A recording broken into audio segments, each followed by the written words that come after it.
Hello there, thank you and welcome to another edition of the Evening Review. My name is Okito Craig, and in studio with me this evening, Mr. Tresor Michael. He's the Chief Technology Officer of OSC. Mr. Michael, how are you, sir? I'm good. Thank you, Okito, for having me tonight. You're very welcome. Tell us about OSC. How did the organization start and what is it? So OSC is a Namibian-based cybersecurity company who mainly operates with small, medium, and large businesses where we propose them services as penetration testing, cybersecurity awareness, or SOC as a services to help them perform better in terms of cybersecurity in their institution. Okay. So that is basically the initiative behind Obsidian Shield. Obsidian Shield. Exactly. That's what OSC stands for, Obsidian Shield. It's because we have the vision to be a company that is locally trusted here in Namibia, but with global strength because we are able to provide those services all over the country and hopefully all over the world soon. Awesome, awesome.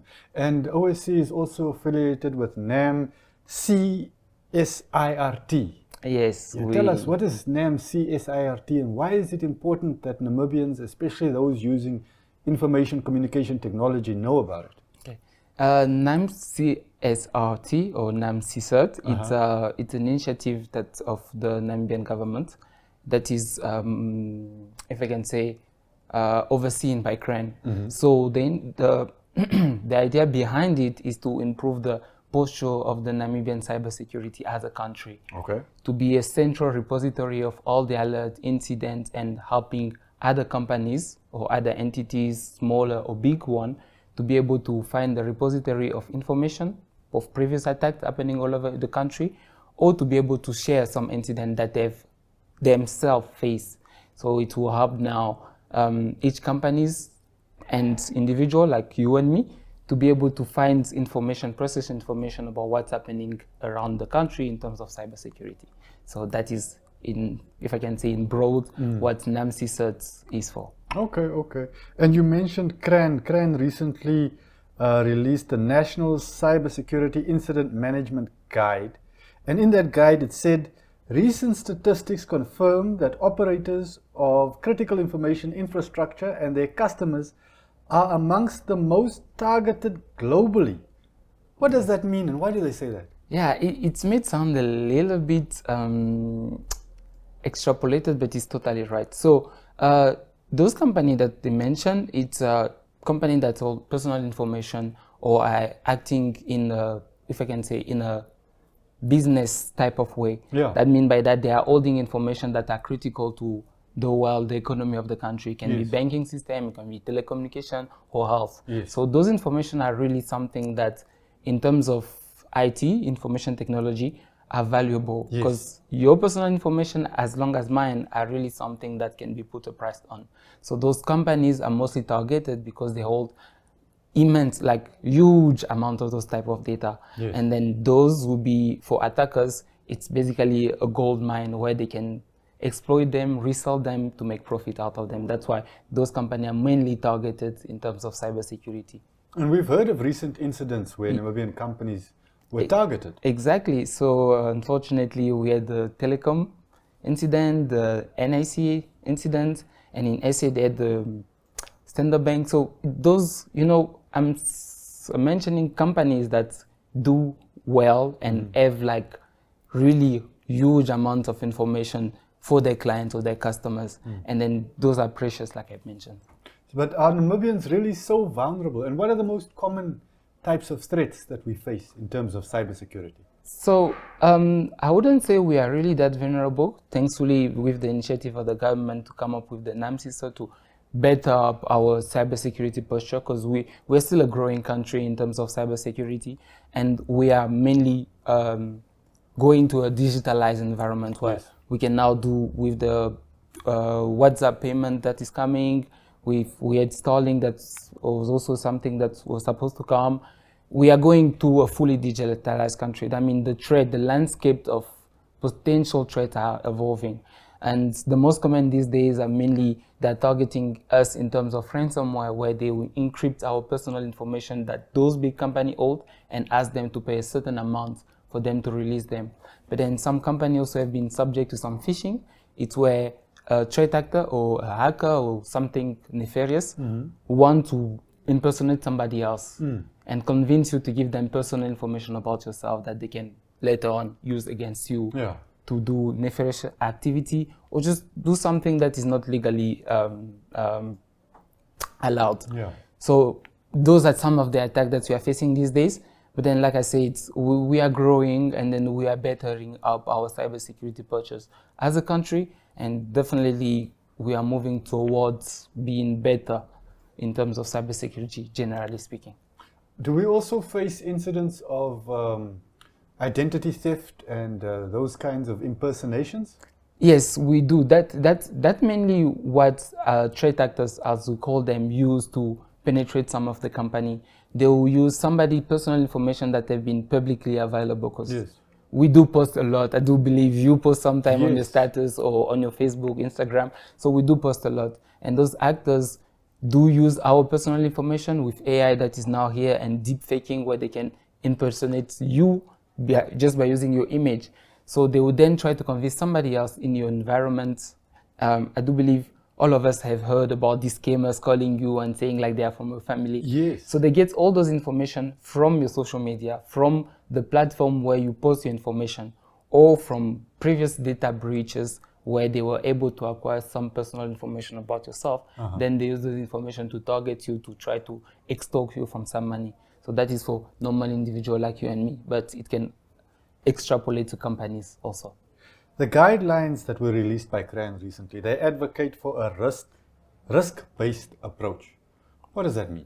So risk-based approach, that means they mostly focus on what is the likelihood of something happening nefarious to your company. What is your initial posture at that point of time? Let's say for today, are you like ready for potential risk to your company? Do you have measures in place or anything to prevent those incidents to happen? So now those guidelines furthermore tell you what are the likelihoods of risk within your environment and how you can protect yourself or improve on what you already have currently installed in your environment. In my personal case, being in media for many years now, there's basically my whole life is on the internet. So I'm very aware of the risk of identity theft, which is why at the bank, where they've insisted on the use of internet banking, they make internet banking much more cheaper than the traditional methods. So we've all had to move across. And I tell them every time I go to the bank, let me come in with my ID, then you switch it on, then I go to your machine and I do the transfer, then I come back, then you switch it off. And they always look at me like I'm crazy. But is that not a risk-based approach? I mean, I know that I am at risk. Yeah, it's definitely one. And what you mentioned is totally something that we used to do. But then it's just also to, if I can say, to facilitate how you do your operation, because maybe sometime you won't be available to do and you need an urgent transaction. That's why most of the bank will recommend you to try to do that via the online platform. Of course, those online platforms have risk, because nothing is perfect, but then they try to their utmost to be protective in terms of what information you can sharing. But then one thing that I can recommend you as an expert in the domain is for you to always protect how you communicate with your banking. Don't do that on public Wi-Fi. Do it on your private at home or using your data. Don't share your passwords with links on websites that are asking for your personal information or password, because you are not sure that definitely those are secure or not. Because if it's not secure enough, some threat actor can maybe behind it and steal your information. And then, of course, we all know that we have to have multiple passwords for different platforms that we are using. And if you cannot remember them, there is open solution like password manager that you can use to help you manage those different password that you are using. So those are different solutions. But then, of course, I'll always recommend to directly go if it's in terms of bank transactions, because it's really important. It's money, we're talking about money. But then if you cannot, just try to make yourself in a secure environment when you're using those banking applications. Okay. Those guidelines also spoke about standards for incident preparedness reporting, and response. Yes. Well, what is that? So incident preparedness is, as a company or as an individual, how ready are you to recover from an incident? Okay. For example, let me take a broad example. You are walking down the street and you get bumped by a car. Do you have a medical insurance to cover your fees? Do you have somebody, urgent call number? Do you have your blood type written somewhere that can help the doctors to help you recover or treat you better? Yes. It's the same things. Those preparedness is to make your company ready for such incidents. And readiness is when some such incident happen to your company, is do you have a team to handle it? Do you have somebody that can say, we are being attacked, this is how we proceed to stop the attack? And then finally, it's to be able to recover from it. Do we have backup solution to recover our information that we have lost during the attack so that we can continue our business? So those guidelines guide you to be ready for each of those steps. I see. Thank you, Mr. Michael. We're going to take a short commercial break here, but we'll be right back with this important conversation. So please stay with us on the Evening Review.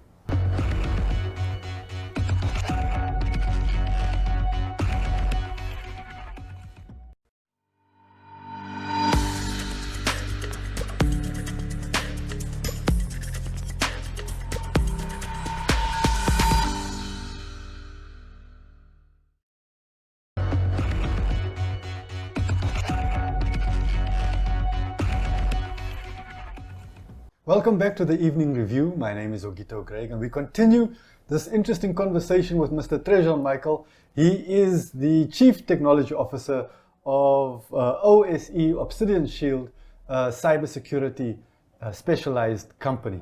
Mr. Michael, thank you.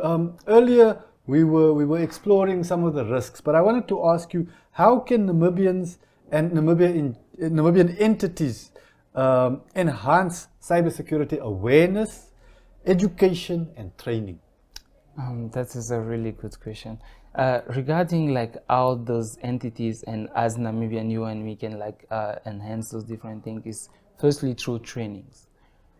Every entity should plan a trainings for its staff. Okay. To say like, you are hired in this company, this is how we train you in terms of only cybersecurity, to be aware of what is not good in terms of password security, what you should not click in terms of email, how to properly manage and handle your personal information and company information. So those are mostly awareness training that each company should put in place, and I also mentioned in the NAMCISOT incident response document guideline. But then as an individual that they don't have access to those training, there is NAMCISOT again that can have their website there where those information are available. Okay. But there's a lot of open platforms. You can go on your YouTube, you can go on your Facebook, you can listen to OSC podcast. We have a podcast that we're talking also about it. So that is for you and me. And then for people that really go through, that really want to go through learning deeply about cybersecurity, of course, there is courses that are proposed at the university, our local universities, that you can furthermore go into. But then there is a panel of tools or open source information that you can have. Even Evening Review, we are basically right now telling you about how you can be better prepared and secure. So NAMCISOT is a base where it's a repository of information where each one of us can access through their website. Company have to plan cybersecurity training and awareness for their staff so that they are ready and prepared for any type of incident. And for us, common users that are listening to radio or using our phone daily, just be aware of how you handle your personal information online. There's an interesting phrase I've heard used that I'd like you to explain to us: cyber hygiene.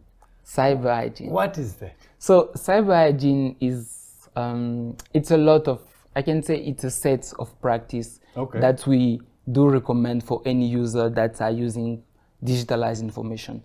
So by that, some of them that I can cite is, how well is your password protected? Do you use your pet's name or your own name? So those are something that you should not use anymore because they are easily crackable. By that, I mean, an attacker can easily find them by your personal information.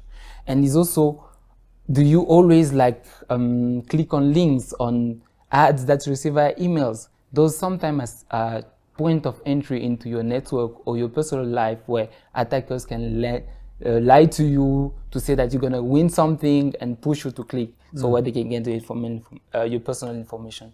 So cyber hygiene is basically to say how proper are you at handling your personal information online and your company information. Because some company allows what we say BYOD, bring your own device at work. So when you take your device home, on what website do you go? Are they secure? Who's connecting a USB? Because there's some time where an attacker can just use a simple USB to penetrate the whole network of a company. So it's all of those set of practices and policies to protect yourself and your company and your data, so that nobody except authorized people can access them. I see. So how can Namibians and Namibian entities and organizations, how can we better protect ourselves, our finances, our offices, and our homes? There's a lot of things that we can talk about. There's standards that are there, like NIST, PCI DSS in terms of like banking and online transactions. So all of those, of course, those are mainly targeted to companies. Okay. Yeah. So for simple individual, you can learn also about them. But what I would recommend as individual is to find a way for you to not share too much personal information online. Remember, it's always again about personal information, things that can identify you online. But say for instance, I'm an individual, but I've got a small business. Yes. You know, we as a country, we are trying to empower small and medium enterprises. So I've got a small business. At what stage do I need to start worrying about the cybersecurity of my small business?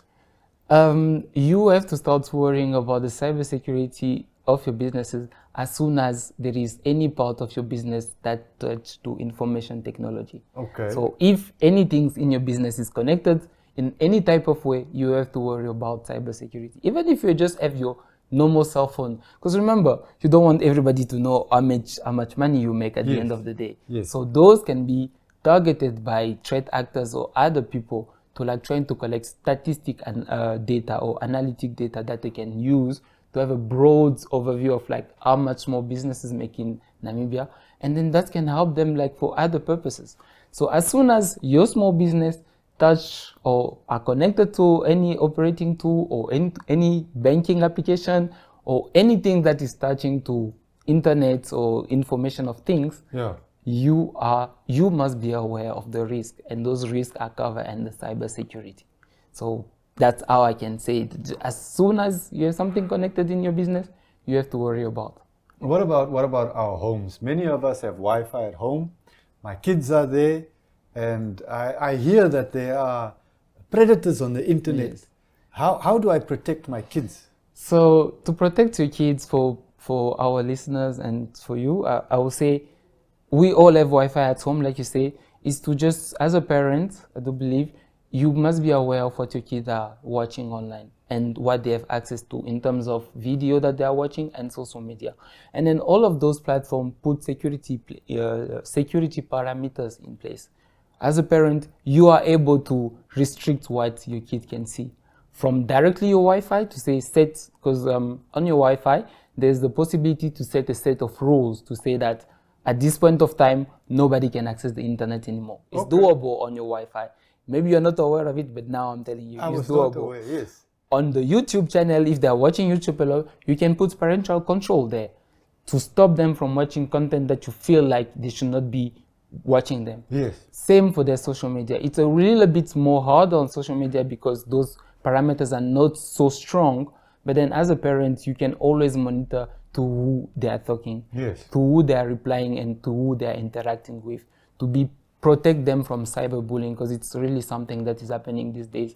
Kids are being targeted by proxenets online to ask them to do nefarious things or sell their own personal pictures online, or just for that gain to like have more likes. So it's really dangerous, the social media platform. So we always recommend for parents to monitor what their child have access to. Sure. Okay. What would you advise Namibians not to do on the internet? Okay. First, the first thing I would say not to do is to not click on all those advertisements that say you have win something for free. Those are usually scammers that try to get something out of you. So that is the first recommendation. Secondly, use different passwords for your different type of account. Okay. And make them as strong as possible. By that I mean use special character, don't use any personal information in your password, don't use your name or your friend or your birthday. Use something that is really difficult or unique to yourself. And then if those websites have multi-factor authentication, it's basically when they ask you for a password, then they have to send you a PIN or a passphrase or something to really confirm that is you. Please do enable those things. Thirdly, just pay attention to your cyber hygiene. Then basically pay attention to what you're posting regarding yourself online and to who you are sharing your information. And if you are able to do it, always ask the platform where you posted your information to delete them afterwards. You have the right to ask a platform to delete your personal information if you don't want to use the platform anymore. It's totally legal, it's totally allowed, and they will delete your personal information. Wow. So it's just to make sure that you don't leave anything behind that can later be used against you. So those are some of the practices that I would recommend all of us to do when we are online. Wow, this is opening my eyes. I didn't think that the internet was such a dangerous place. It's actually quite dangerous. Yeah. It's the Wild West there. Everybody is running for their life. But then, yeah, that's why it's we have this discussion. It's important to make people aware of these different practices and risks that they are facing when they are online. Yes. It's not a safe place at all, the online. It's really dangerous. We have to inform people to empower them. Definitely. Yeah. Now, as a country, what can make Namibia a safer place in terms of cybersecurity? What can we all do? So, as a country, we're already working toward making it a better place. We have our cybersecurity bill. We have the Namibian, the CSOT, Namibian Incident Response Guideline that is upcoming. So we can see definitely that our governments are like pushing towards us be more secure. But one thing that we also need is to be more proactive, not always waiting for something to happen to respond. We must be at a level where any threat from outside think twice before attacking our institution in Namibia. Because for the moment they are like, maybe not, they don't think we are quite secure because we are still building on what we already have. We have good foundation, but we're still moving forward to be better protected. So it must be to the level where they're thinking twice before attacking us. And then that goes by our government, our institution that have to, of course, abide by the different rules and policies that have been set.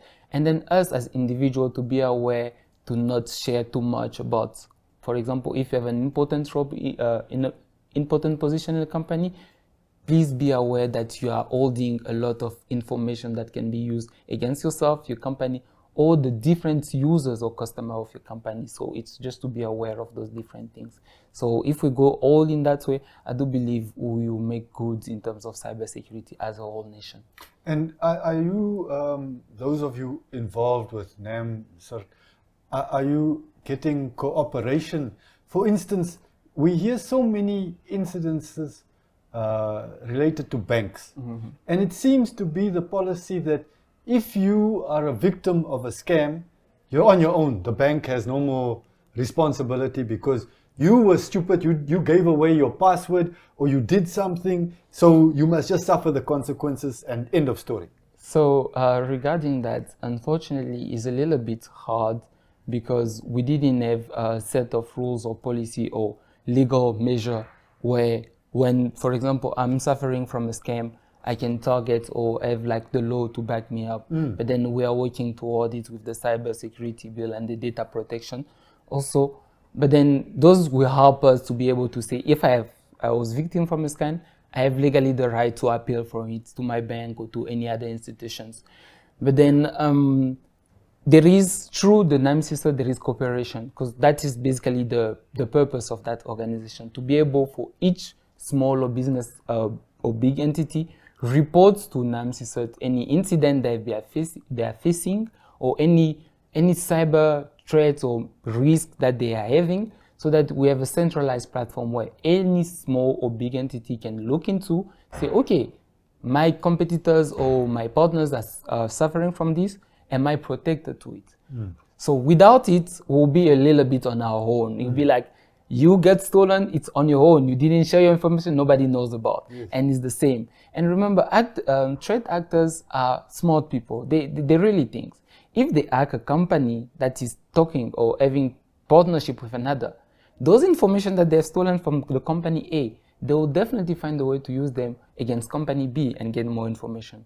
So the more your company interacts with other businesses, the more you put at risk the other businesses if you don't share that you have been targeted by an incident. Mr. Michael, our time is almost up, but I'd like you to share with our viewers just where can they find Obsidian Shield?